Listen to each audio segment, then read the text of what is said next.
I'm Dominic Nichols, and this is Ukraine, the latest. Today, further to reporting on advances at the battlefront, we discuss developments with the humanitarian grain corridor in the Black Sea, movements in the alleged Russian spy ring in the UK, and how Russia and Iran may be circumventing sanctions by using the Caspian Sea.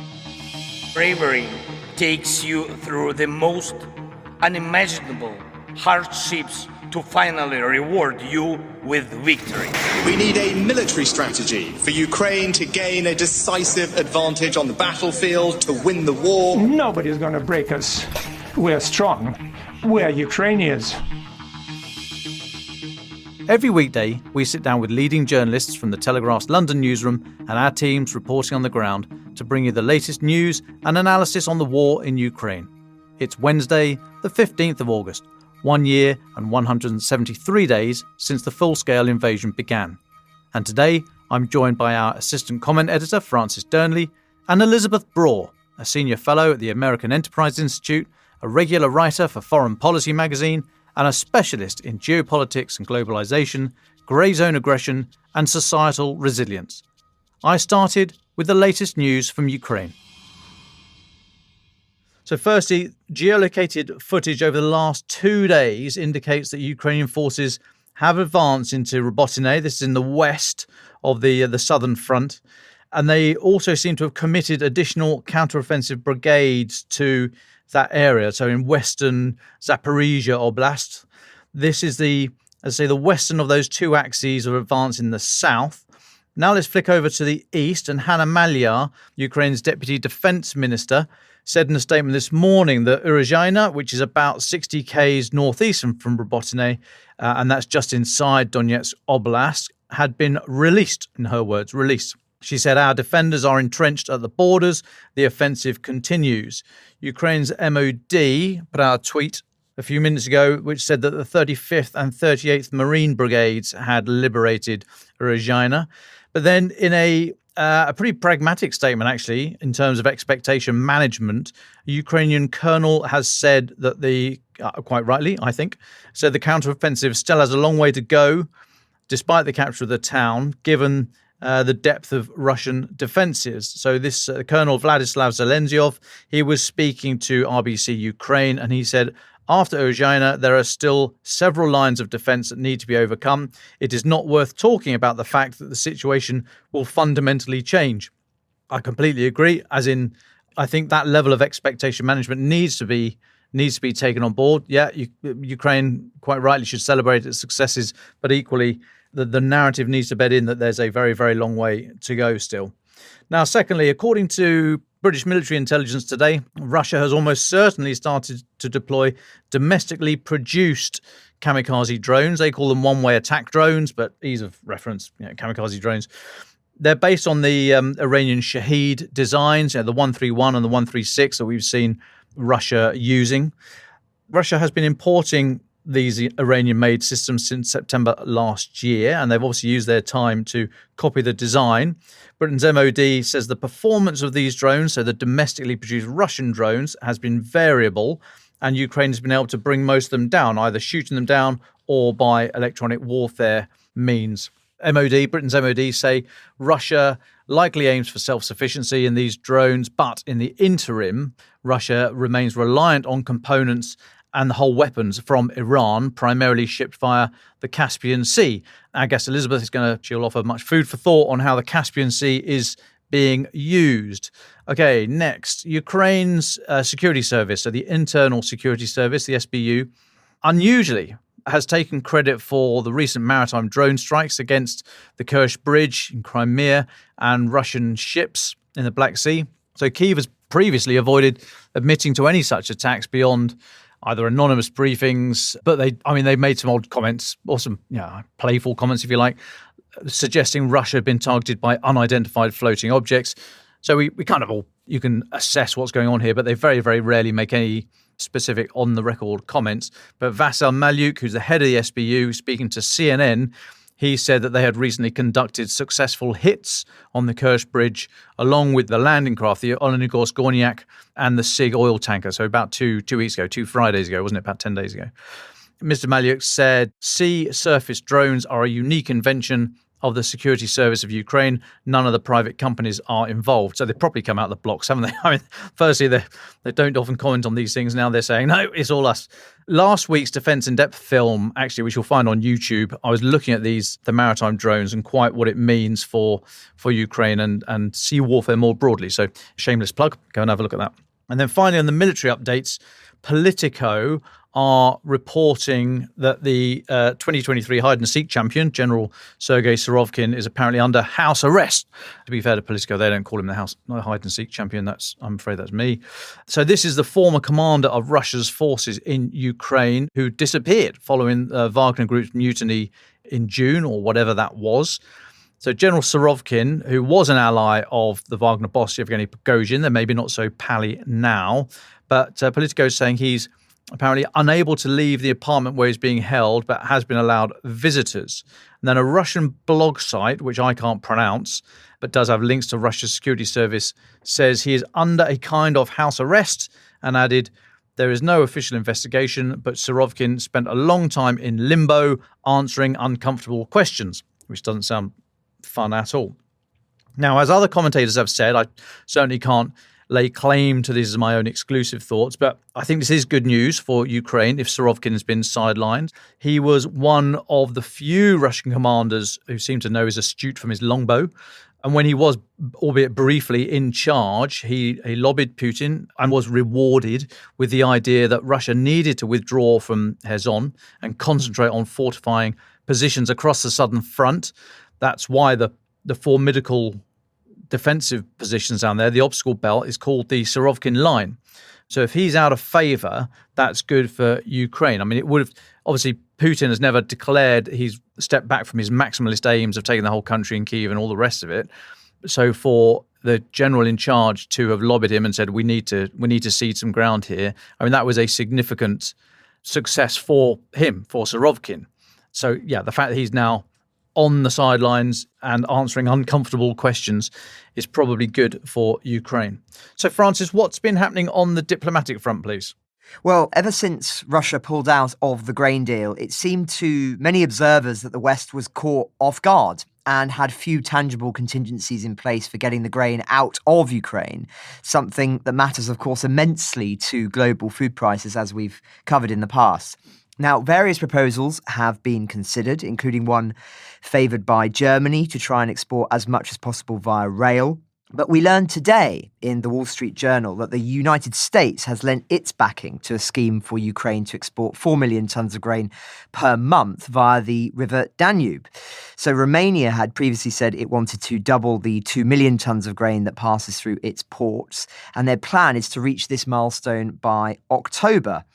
However, crucially, it seems Russia is aware of this evolving strategy.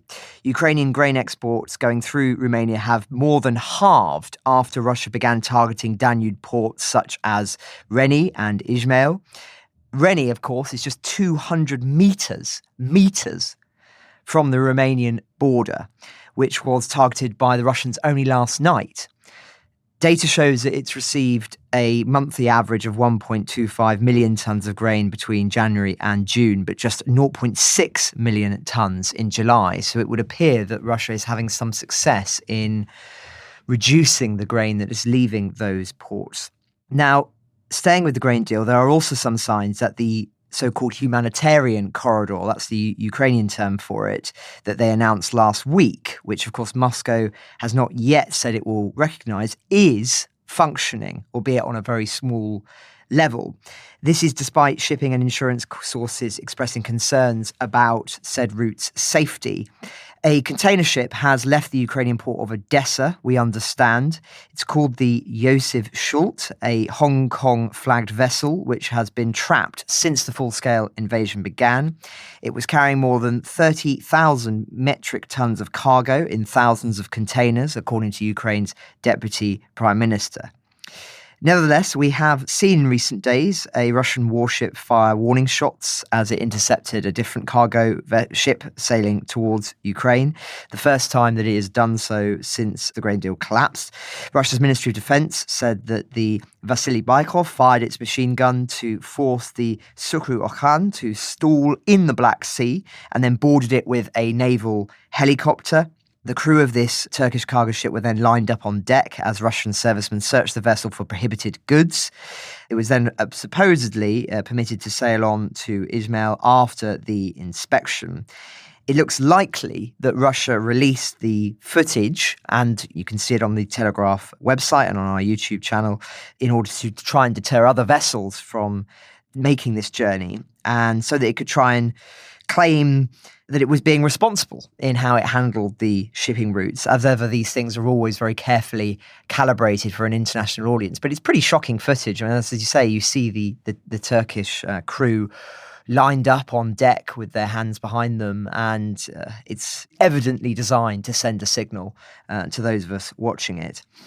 Now, in other news, I spoke yesterday about concerns within Poland at the actions of the Wagner Group in Belarus. Well, it's not just them. The Lithuanian government has said that it will close 2 of its country's 6 border crossing points with Belarus due to geopolitical circumstances. That's their term. They've not said anything more about this, but one imagines it is partly for security reasons and partly as a diplomatic rebuke to Belarus. Now, despite Belarus's increasing isolation, Chinese Defense Minister Li Shangfu has arrived in Belarus today, according to the Belarusian state news agency Belta.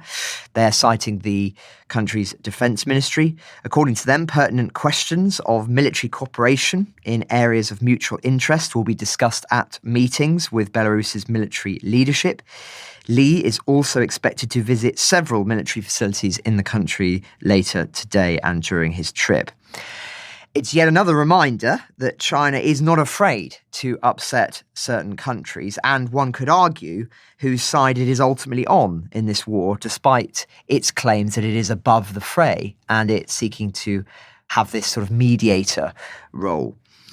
Now, lastly, another story that we spoke about at the end of the podcast in yesterday's episode was the breaking news story here in the UK that 3 members of a suspected Russian spy ring were arrested by counter-terror police. Well, the Telegraph can now reveal more details, namely that these individuals lived in a flat 1 mile from an RAF base used by ministers and the royal family. For around a decade, so a very long period of time, all 3 had links to a flat in West London, a short distance from the RAF Northolt military base. As I say, members of the royal family regularly use the base to fly abroad, and it's also used frequently by ministers and foreign heads of state. All 3 Bulgarian nationals were initially arrested on suspicion of committing offences under the Official Secrets Act, but were charged with possession of false identity documents after a cache of fake passports was allegedly discovered by detectives. One neighbour on the street described how one of the individuals claimed that he worked for Interpol, and that was why he tried to erect a huge satellite dish on the side of his property. Scotland Yard officers are said to have found forged press cards and clothing for the Discovery and National Geographic channels, suggesting that the 3 may have posed as journalists in surveillance operations. And that's coming out of the Times newspaper, the Times of London. And since we're speaking about spycraft, Ukraine's security services have also claimed to have arrested a Russian spy who attempted to infiltrate a paratrooper unit. The SBU have said, "We detained a collaborator in the Kyiv region who tried to join the airborne assault troops unit of the armed forces of Ukraine to gather intelligence for the benefit of Russia. He had to find out about the locations of training centres of Ukrainian paratroopers and the estimated number of personnel undergoing training." This man, who allegedly collaborated with Russian forces during their occupation of Kherson, apparently also planned to reveal the positions and movement of paratrooper units on the front line. So more on all of that as we have it, although I think the most striking feature of these stories is just how old school they feel. Fake passes, satellite dishes. It is like something from a Le Carré novel, although in the case of this British story, I think suburban West London isn't quite as glamorous as Prague or West Berlin. Now, I'm very pleased to introduce today's guest, Elizabeth Braw. Delighted to have you with us a little while since we spoke, Elizabeth. You have written on Monday, I think, in Foreign Policy, At least that was the online, quite sure when the magazine comes out, but I saw the online version Monday, about these mysterious shipping journeys that are taking place in the Caspian Sea. And you suggested that Russia and Iran are using that route to get around sanctions. Can you talk about that? And what else have you been looking at in this regard? Yes, it's extraordinary to see what's happening in the Caspian Sea, and I should say it's hard to tell exactly what's happening because what is happening is that a very significant number of Russian and Iranian flagged vessels are going dark. So they are clearly trying to hide something, and what that something is, we don't know. But the fact that they are going dark is an indication that they don't want to see what they are up to. And going dark, as you know, and your listeners know, is when a ship turns off its automatic identification system. So you can't know where it is, and you can't really see it. And the reason that ships are required to have their AIS on is so that other ships can see them. But what has happened over the years since AIS was introduced is that observers like me can then also track vessels. And that's clearly what the Russians and Iranians don't want us to do. I mean, what do these gaps tell us? Because I looked at the graphic in the foreign policy article, and you can see the little dots, and then there's obviously large gaps. But I mean, you can literally join the dots. So are you suggesting that they're doing something when they are dark, or they're just mucking around or pushing the edges of internationally accepted norms? Or what do you think is going on in the region? Again, we can't say with any certainty, but the fact that they are going dark for so long suggests that they want to sail without us knowing that they are sailing there. So we should remember that AIS gaps can happen for technical reasons when there's bad weather or when the equipment has problems. But if I look here at my chart of how long these ships' AIS gaps are taking place for, it's, and I'm looking at my chart now. So, for example, in July of this year, we had 169 gaps of 4 to 7 days. That's a very long time. That's much longer than it takes you to fix a technical fault. So what they clearly want to do, and that's the Russian vessels only. So what they clearly want to do is transport goods to and from Russia and Iran without us taking too close a look. And that matters because Iran is really one of Russia's few remaining friends, and also a friend with whom Russia can trade goods of a purely commercial kind, but also of a military kind. And I think that's what makes it so fascinating. Something is going back and forth on the Caspian Sea, which, as your listeners know, is the world's largest lake, more like an ocean, and it's a lake that has both Russia and Iran as border states. So it's a lake through which you can very easily trade goods, and that's clearly what's happening. And I would love to know what's on those vessels. Do they need to go dark? What can be done about this? What's the enforcement agency? Is it possible to board these ships? They've got every right, haven't they, to transit between Russia and Iran? And okay, they might be. The suggestion, of course, is they're busting sanctions or sending these drones or goodness knows what. But in terms of regular trade, they're able to do that. Are they not? Or can we look to some overarching authority that has the agreed international right to stop them and say, "Oi, chum, what's going on?"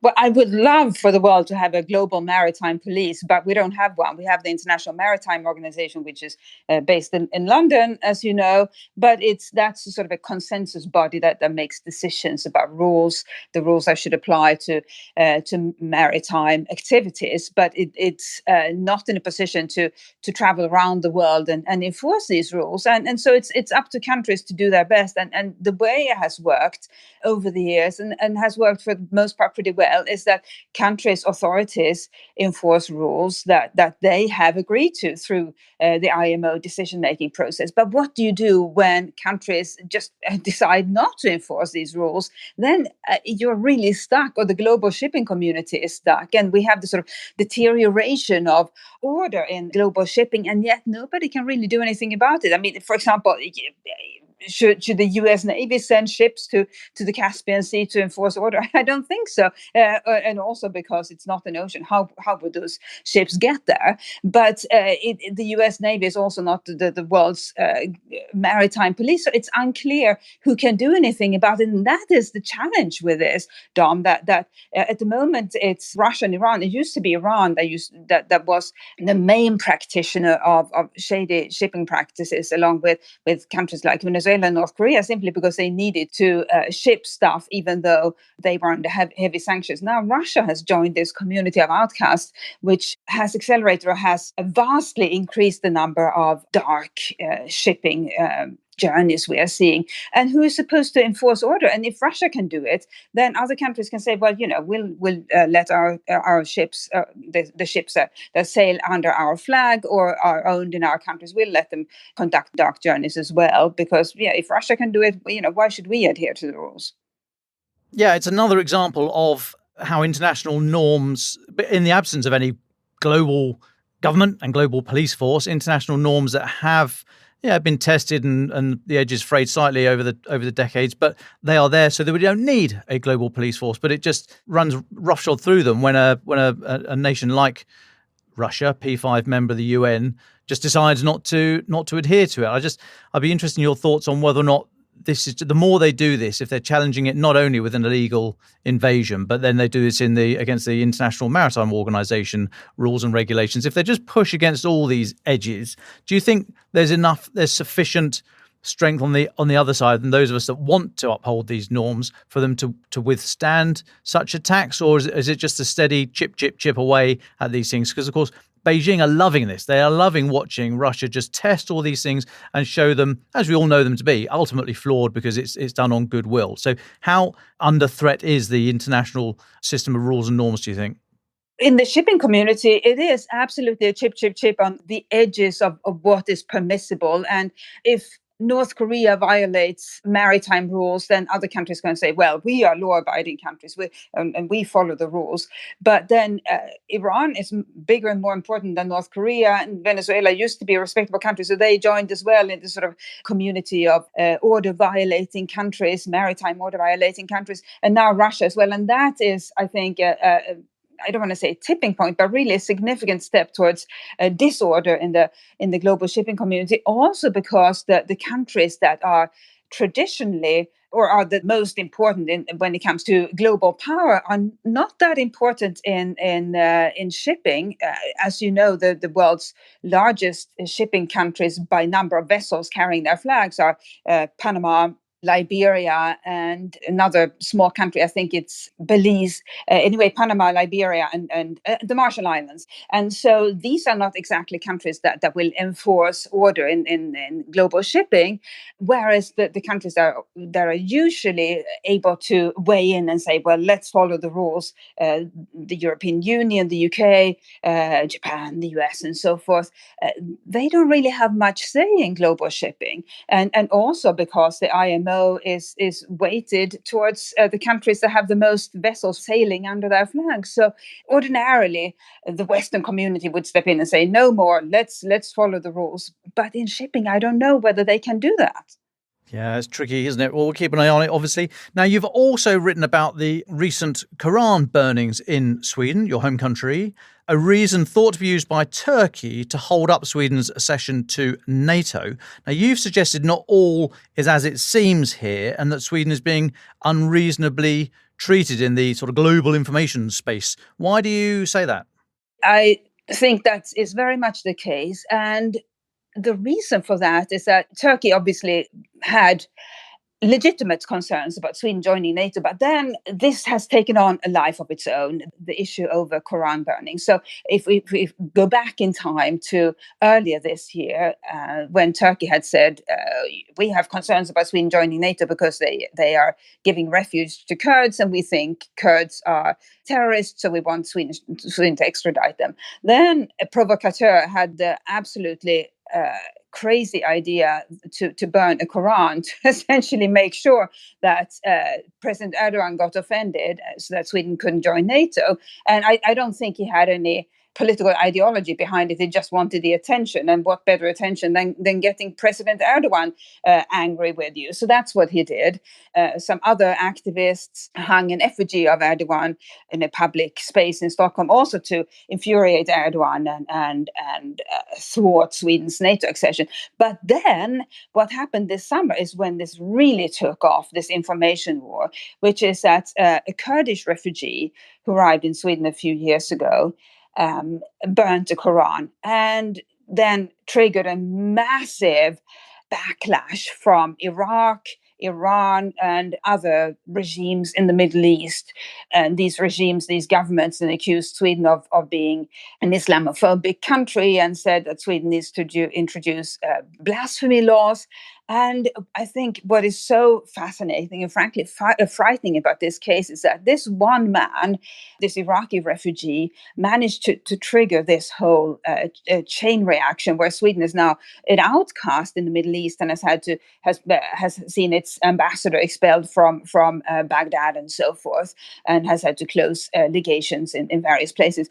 And that raises the question, who is this Iraqi refugee? Now, Agence France Presse, so AFP, and did an investigation into him and found that he used to lead an Iraqi militia with strong links to Iran. And so he's clearly not just any refugee. And on top of that, what was so strange was that when he burned his Quran, straight away after that, there was a massive disinformation a wave against Sweden about its protest laws, and it was massively in Arabic language disinformation about Sweden, and especially Russian language disinformation about Sweden. So this suggests that this was a coordinated action, which I think is something that other countries should realize they might face as well.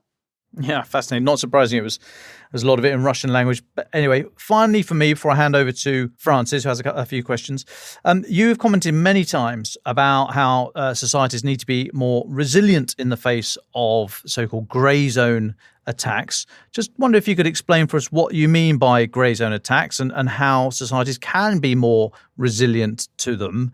And then offer a thought on how you think Ukrainian society has responded in the face of the latest Russian aggression. Yeah, so grey zone aggression is aggression below the threshold of armed military violence. And it used to be that people thought it was just disinformation, malign influence campaigns, and cyber. But I think we all know now that it can be anything. It can be whatever the other side thinks up. It can be subversive economic practices. It can be hostage diplomacy. It can be weaponization of migration, which is what Belarus has been practicing. And it really is up to the creativity of the attacker side, but what it is that comes our way, which makes it so important to be prepared for disruption and untoward events of all kinds. And because we can't predict what's going to happen, we need the sort of general resilience. We need to know what to do if essential services go out, even temporarily. We need to have information literacy among our citizens, so that we, as ordinary citizens, know how to verify information. Not just in the past few days with the Swedish example, the example of Sweden being targeted by a malign influence campaign. Information literacy was indispensable, but it didn't exist. So people just kept sharing this information without first verifying it. If they had verified it, they would have said, well, this doesn't look right, I'm not going to share it. But they didn't. They didn't have the ability to verify and probably not the desire to verify either. So I think information literacy courses are indispensable, and also information about how to keep going with your daily life if the internet goes down, if power goes down, if water goes down, if the water is poisoned, and all of that. And since you asked how the Ukrainians are doing, they are a fantastic example of resilience. And I think if Russia's military intelligence had been better or more honest with Putin, their officers would have said, well, Ukraine has smaller armed forces than we, Russia, do, but they have incredible citizen commitment to the country. And these people will keep going, even if we bomb their cities, even if essential services are disrupted. And that's what we have seen in Ukraine. Ordinary citizens, starting with staff of the Ukrainian railways, to teachers, to just families keeping their daily lives going. They've all been able to live under and continue to exist and continue to run their society, even as the Russians have attacked every aspect of their society. And I think that's something that we can learn from as well. We can also, the Ukrainians' experience gives us the opportunity to plan how we would do it if our countries were to be attacked or harmed in some way. But what the Ukrainians are doing is absolutely demonstrating the power of societal resilience to be able to keep going even against a much stronger enemy.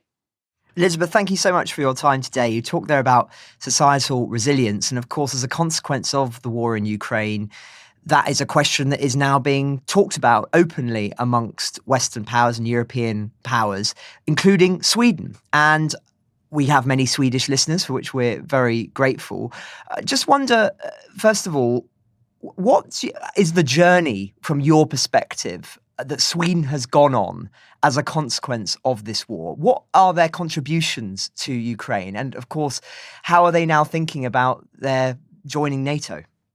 It has been an incredible journey. It's also a journey that has included change of government, which is part of this journey. So when Russia invaded Ukraine, Sweden was obviously very quick to condemn it along with other Western countries, but there was also realization that, now things are real. We can't just talk about Russian aggression as an abstraction. And as was the case in every other Western country, the discourse about Russia and about the need to better defend the country really took on new urgency. And Sweden has been investing more in the armed forces since then. And under the previous government, Sweden made some military donations to Ukraine, but that has really accelerated under the current government. The previous government was a center-left government. Now there's a center-right government, and this government clearly feels a strong commitment to helping the Ukrainians. And just very recently, the Swedish government announced a new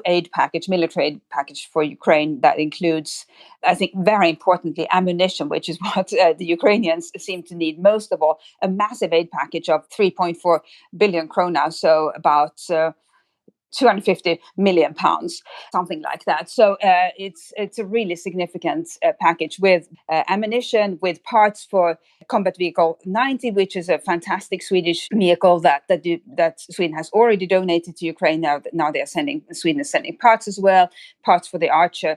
And in addition to that, what changed with the war in Ukraine, or Russia's invasion of Ukraine, was the conversation about NATO. But I think what's so fascinating is that it's the conversation, the discourse changed much faster in Finland than it changed in Sweden. Finland has always been more reluctant to join NATO, and so the center-left governments that Sweden has mostly had always said, well, if Finland decides to join NATO, then we'll think about it. And they said that knowing that Finland would never decide to join NATO, and then lo and behold, Finland decided to join NATO, which is why the previous government, the center-left government, then had to had to submit the application. And we thought Sweden would be able to easily join NATO because it's such a perfect candidate, a perfect prospective member. But Turkey has obviously blocked it. And now this government is working on finally getting Sweden across the line. Thank you. And when we're looking at Europe now as a consequence of this war, it's quite tempting to put countries in blocks, those countries that are, of course, more hawkish, those who are more anxious. And I think you've described that shift that may well have taken place within Finland over a period of some months as a consequence of the war in Ukraine.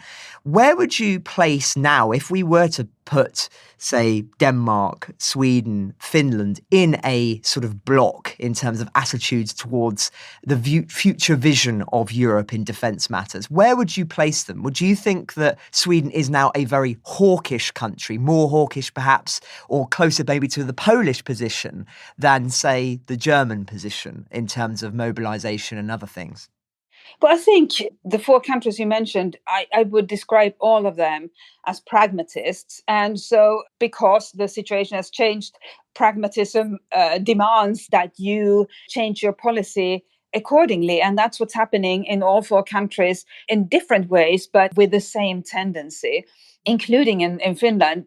What Finland did with NATO membership was the most pragmatic step I've seen in a very long time. So going from being extremely cautious about even the prospect of joining NATO to saying, well, now would be a good time to join NATO. We'll just do it, and then they reached a consensus very quickly and did it. That is a fantastic example of pragmatism, and that pragmatism, I think, also includes how they are trying to help Ukraine, but also how they approach the idea of some sort of European defense collaboration outside NATO, and it's something that French and German intellectuals like to talk about, and strategic autonomy and PESCO and so forth, and it just never comes to pass. Whereas pragmatic countries would say, well, that is such a distant, such a remote option or possibility or dream even. Let's work with what we've got. And that's what they're doing. Thank you. That's very interesting. And just one last question from me is going back to this theme of, I suppose we say shadow fleets, or the sort of phenomena you've been describing taking place in the Caspian Sea. More broadly than the Caspian Sea, but thinking about sort of trade routes and everything that's happened since the war, how important do you think these kind of shadowy activities have been in keeping Russia in the fight, as it were, keeping its economy afloat?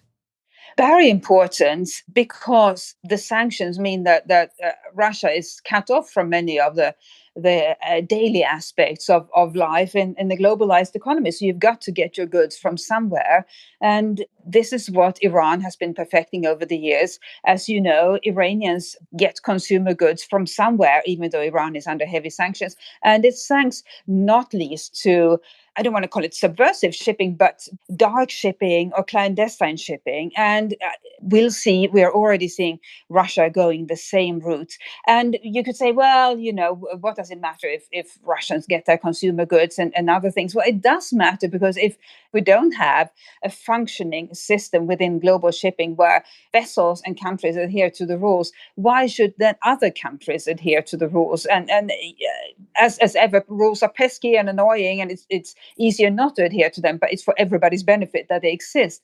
And if a major country just decides not to follow them, why should smaller countries follow them? And I think that is the problem. So it's essentially sort of a microcosm, although not that small, but a microcosm of deterioration of the rules-based international order that we are seeing in lots of different ways. And shipping is such a crucial part of the rules-based international order.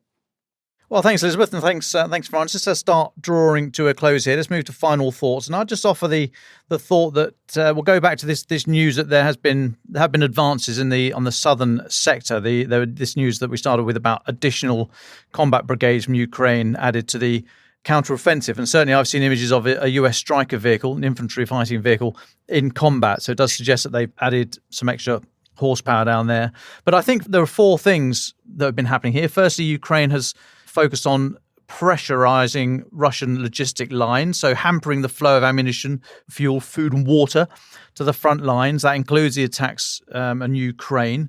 Secondly, they have shifted their tactics a bit in recent weeks to really targeting Russian artillery pieces. So going after that depth battle, there's been a massive uptick in the number of Russian artillery pieces that have been destroyed in the last few weeks.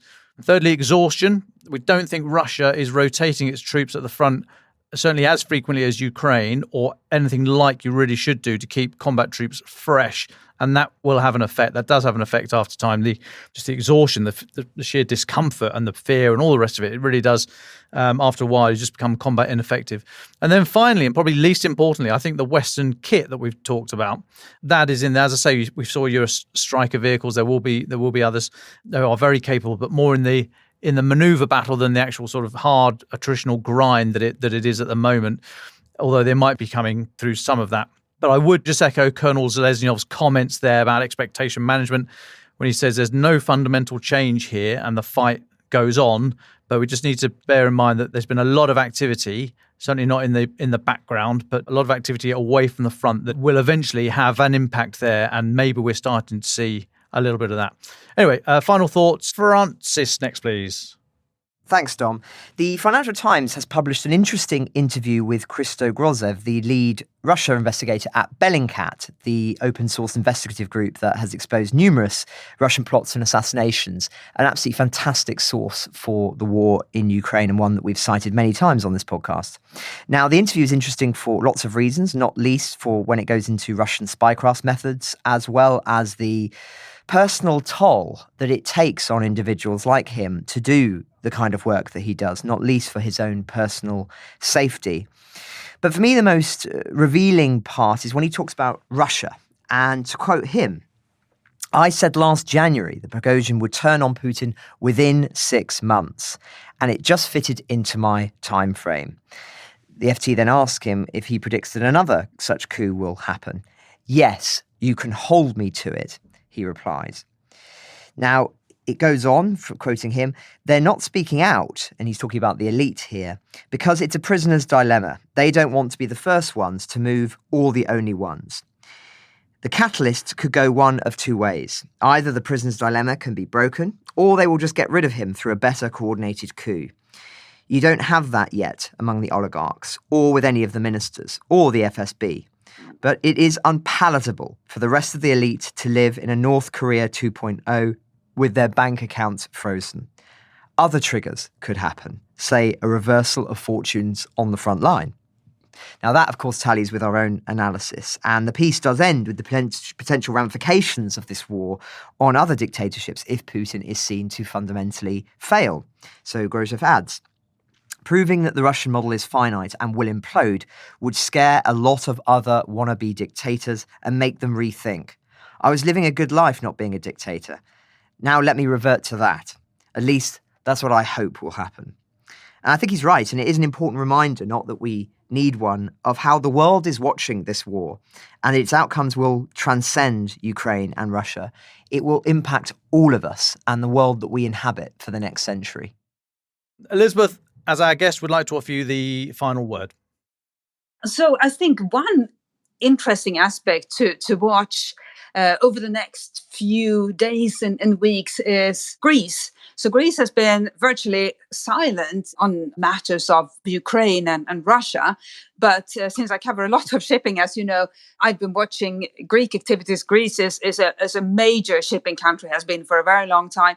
And Greek shipping companies continue to ship Russian oil and so forth, not violating any sanctions. But it is important to bear in mind that they remain active in this space. And so I will be watching with keen interest what they will do if further sanctions are imposed. So that's one thing. And then the other thing is, since we've talked about countries helping Ukraine and the latest Swedish package, Greece has done so little for Ukraine, and that matters because Greece has a lot of Leopard tanks, as you know, and your listeners know. It has, looking at the list, about 350 Leopard 2s and 500 Leopard 1s. And if we look at what some other countries have done for Ukraine, the Baltic states have essentially given Ukraine everything they have and weakened their own defense as a result, which is also what Sweden has done with its latest package. And other countries have been very generous. It stands to reason that Greece could give Ukraine at least a few of those Leopard 2s, because Ukraine needs them much more than Greece needs them. And yes, Greece would always say, well, we have to worry about Turkey. But I think it's safe to say that Ukraine has to worry a lot more about Russia than Greece has to worry about Turkey. And the Baltic states also have to worry a lot more about Russia than Greece has to worry about Turkey. So I will be watching for that Greek Leopard donations to Ukraine. Ukraine the Latest is an original podcast from The Telegraph. To stay on top of all of our Ukraine news, analysis and dispatches from the ground, subscribe to The Telegraph. You can get your first 3 months for just £1 at www.telegraph.co.uk/Ukraine the Latest. Or sign up to Dispatches, our Ukraine newsletter, which brings stories from our award-winning foreign correspondents straight to your inbox. We also have a Ukraine live blog on our website, where you can follow updates as they come in throughout the day, including insights from regular contributors to this podcast. You can listen to this conversation live at 1 p.m. London time each weekday on Twitter Spaces. Follow The Telegraph on Twitter so that you don't miss it. If you enjoyed this podcast, please consider following Ukraine the Latest on your preferred podcast app.